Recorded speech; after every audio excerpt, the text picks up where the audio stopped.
Hi, I'm Thea and welcome to my new sewing room. It has taken a bit longer than I had anticipated. As a quick refresher, if you are new to my channel, I recently moved from a house that I lived in and raised my whole family in. And so we accumulated quite a bit of stuff with 4 kids. I had to pack all of that up and move it a few hours away, still in the same state. I live in Western Washington. However, my husband and I decided to become homesteaders at this stage of life. We might be crazy, we don't know yet, but I have a whole channel dedicated to that. We bought a dilapidated homestead that we have had to rebuild and revive ourselves. So, with all that said, I have my sewing room mostly unpacked. I have a few things that I'd like to do yet and still problem solving on how my workflow is going to go in this room, because not only do I do sewing, I do vintage sewing machine repair and videos. So let me show you what I have set up right now. So real quick, if you want to walk around here with me, you're going to notice no wall is white here. No furniture is white here. And that's the way I like it. I grew up in a military family and I did get to experience a little bit of military housing, and white walls just don't jive with me. So I am a very maximalist with lots of colors and lots of stuff. So if that's going to be a comment from you about, wow, so much stuff, it's like, yeah, I know, I'm aware.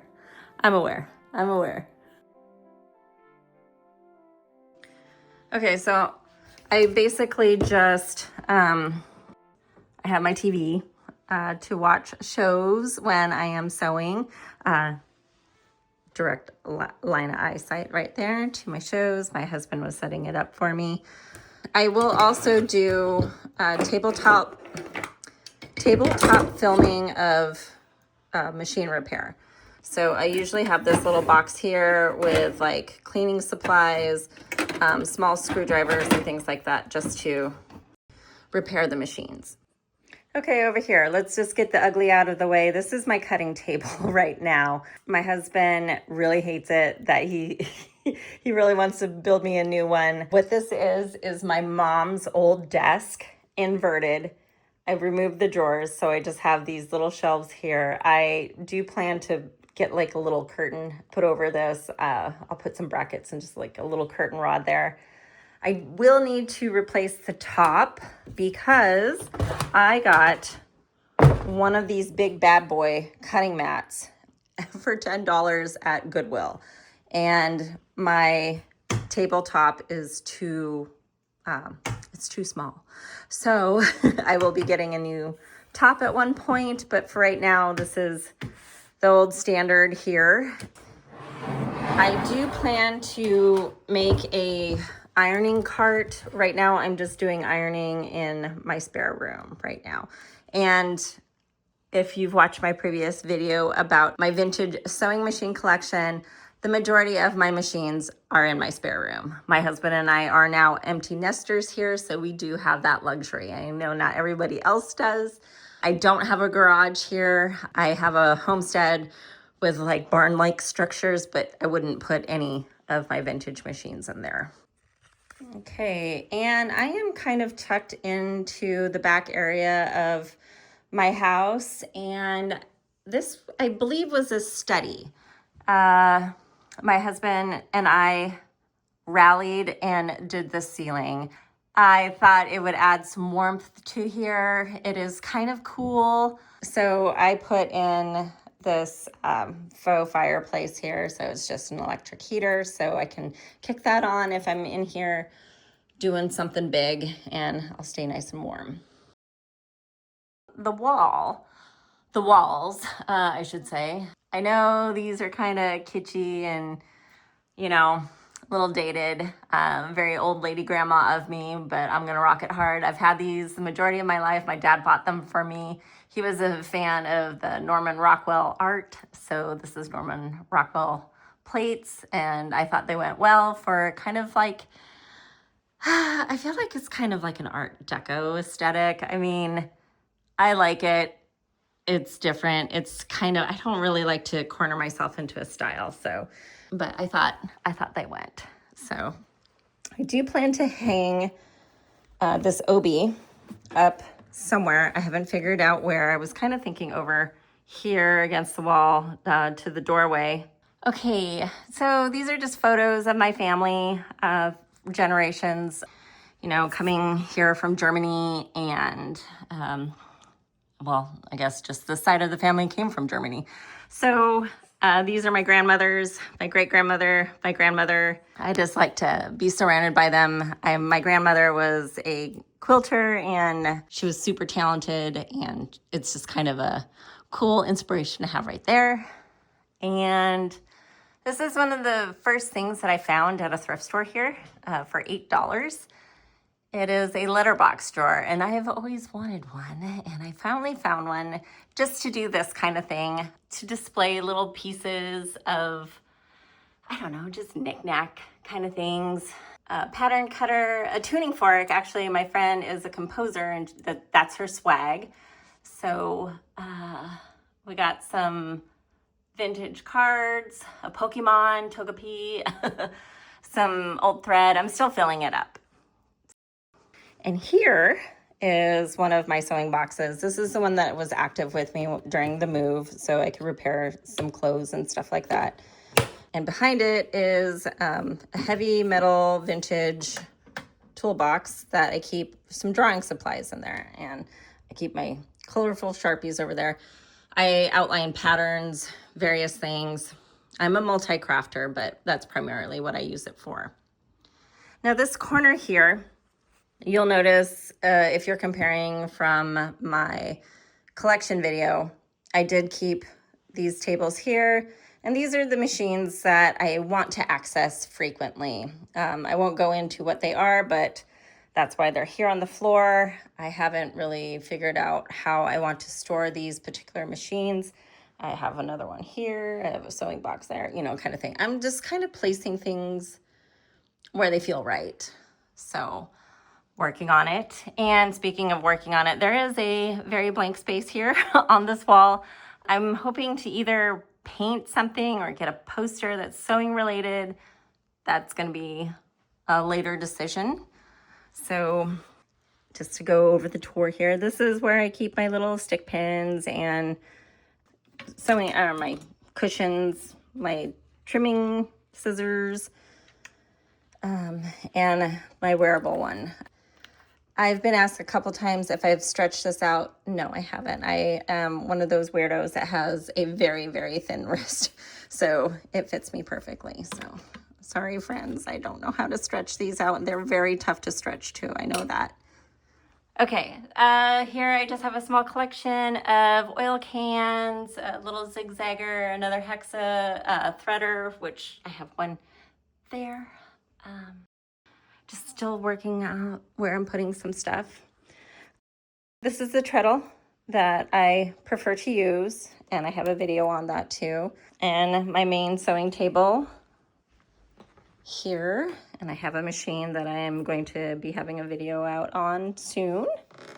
This Martha Washington sewing box here, I keep my zippers, hook and eyes, random things in here.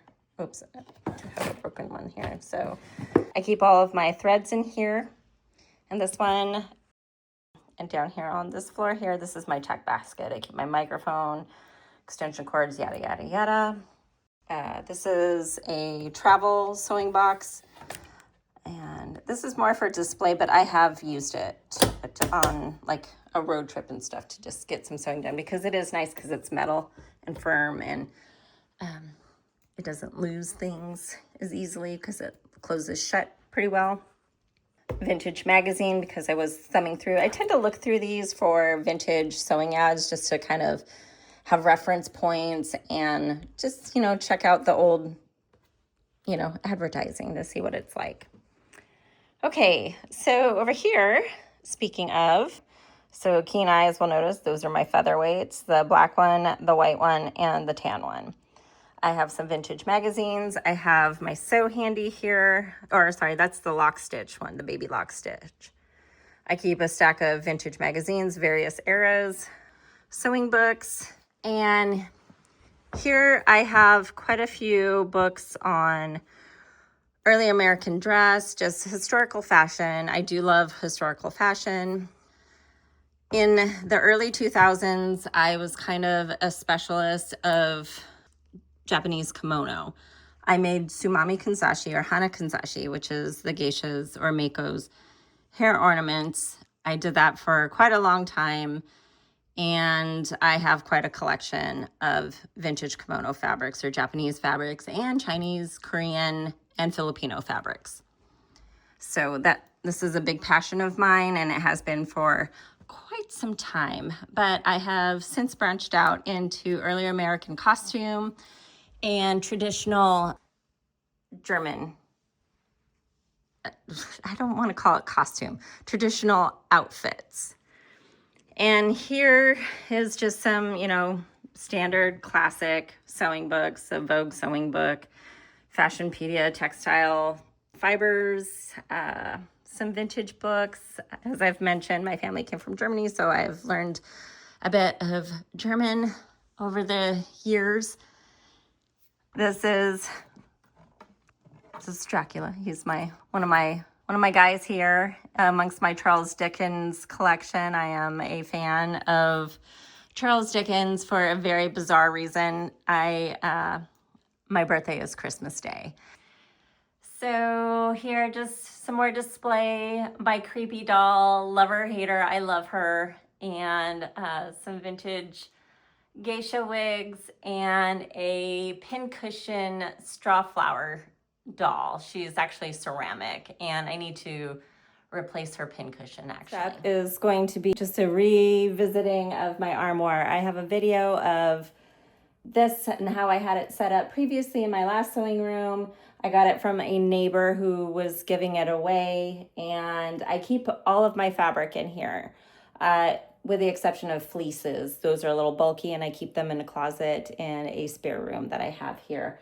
I keep all of my bottom weights, my apparel fabrics, silks, wools, and quilting cottons in here. And I oddly do not like to look at my fabrics. It's just too much. Sounds crazy coming from someone standing in a room filled with stuff. It's just too visually stimulating for me. I like to think of the project that I'm going to work on and then go search for the fabric to see if I have something in here. So let me show you how I store my fabrics in here. Okay, now be kind to me because, I've recently moved in the past 5-6 months. Oh, these are clothes that I have to repair. So I use these big bags to just kind of store my stuff in. I have a few on bolts, and these are the active fabrics that I have been kind of playing with. I just tucked them away for this video. And each bag here, I have it marked on what it is, kind of general stuff that I have. Yeah, I even have one just for bed sheets that I use to make muslins out of. So pretty basic. I know it's not for everyone. I haven't figured out if I want to actually put in built-in shelves here to kind of stack the fabric this way. I'm working on that long term, and right now this works for me. So like I said, if I think of a project, say I want to make a floral dress, I just grab this bag that I know I keep the floral fabric in. Pretty straightforward, very generalized, nothing specific. I don't even break it out by type. Okay, and in this side, I know a lot of you previously who had noticed my first video of my armoire, I have original boxes of Singer parts. I do have a few others like Greist and a couple Kenmore things, I think, and some generic-ish stuff. But up here, I keep my buttons. I have quite a few. I have a very large vintage button collection, actually, and that's just a small bit of it. I have some still in a box. These are specialty tools like grommet punchers, glue sticks, hot glue gun, some vintage style pinking shears. These are really funny. Glues, things like that. Down here, I have more glue. These are trims and a few quilting squares that in my head, I think I'm going to become a quilter. Have I done it yet? No. My sister still is the family quilter and I kind of enjoy just seeing her quilts at this point. But I have collected and saved some vintage fabrics that in my mind, I think I want to create a quilt. So there's some pattern weights in here and more trims, and down here is all of my bias tapes, rickrack, hem tape, all kinds of that kind of thing. So all vintage, all like color coordinated. Okay, so this goes in deep a little bit. I have all my buttonholers up front because I actually do use them. They serve different purposes. Some are low shank ones. And let me just pull out some things so you can see what's behind there. Who needs this many buttonholers? No one. I have them obviously because I am a collector, and I typically have at least one machine, my Singer 2012, set up to do just buttonholing. So it's easy. I could just go over to the machine, you know, finish off a dress that needed some buttons, so I don't have to set up the whole buttonholer. So I typically have one machine dedicated to that. Sometimes I have two, depending on what color of thread I have. You know, it's a little extra, but obviously look around this room. I am extra. My collection of books, manuals from various models that I have. I have Featherweight, 301, 348, 338, 328, 306.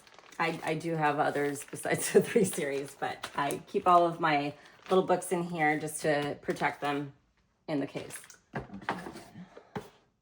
This is just spoonflower fabric samples. I'm still kind of hung up on a few fabric fibers just to the touch. My specialty is actually vintage kimono fabrics and Asian fabrics. Modern and French fabrics, I still have a hard time discerning by touch, so I try to collect little samples wherever I can.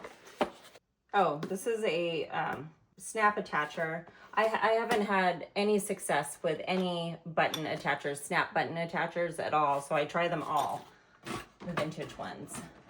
This is something that came with my 306. It's just some attachments, and then we go into have a monogrammer. I guess I have the one that is not as good, so I am looking for the other version. And this, I forget what model this goes for. Oh, and a slant machine. So the 401, 500, 600, 620, 630, yada, yada, yada. And let's see, what else is in the front? This is just what is in the front here. I have a sewing awl. I have some special, they're just cams.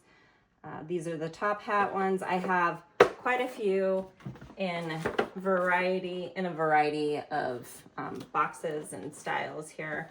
I just kind of collect them all. I try to take care of these original boxes too. Sometimes at the thrift store they do put their horrible stickers on and it will ruin it.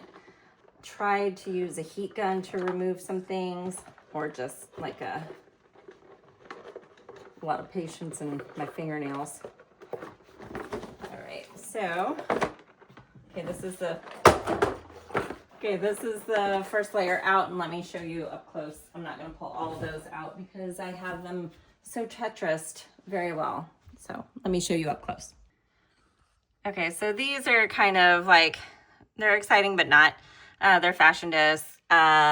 Even feed, I have a couple of those. I did lighten my load a little bit when I moved, and then of course I packed some more weight back on there. But this is the back row. So exciting but not. I do pride myself of keeping those boxes nice and tidy, as I mentioned. Okay, and just real quick, I do have a few other styles of sewing boxes that's come with machines. I kind of collect all of these. So let me know if you want like a whole video dedicated to these attachments and sewing boxes that are Singer brand. Unfortunately, I only have like one or two of Pfaff's or white. I don't actually have any white machines, so I try to pass those along. But let me know if you want to see what I actually do have, and that is all mostly Singer. There's definitely still some things that I want to do in this room to make it more me. I definitely feel like I've put my thumbprint on this place. You can tell that Thea Star lives here. And I do want to make some decorative pillows for my chair. I want to do the artwork, as I mentioned, have something above there. I want to discover the best mobile ironing situation for me, because as we know, 50% of sewing is ironing, you know, the rest is actual sewing. So, and for me, the 25% is actually fixing the sewing machine to get to the sewing project. But let me know if there's something that you would like to see more in detail, and I could do a little video for that. But I also want to mention that I can't tell you exactly where to get furniture similar to mine. Everything is vintage. I got everything from Buy Nothing groups, Facebook Marketplace, and thrift stores. I think it's really great to try to save something locally if you can and make it your own. Everyone's sewing room should look a little bit different. It should be for the individual. We're all creative and we all have our different methods and ways and style.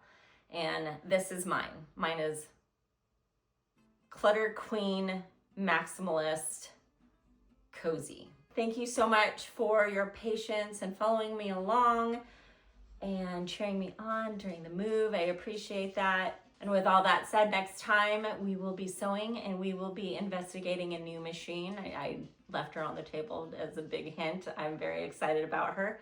I hope you enjoyed a little tour.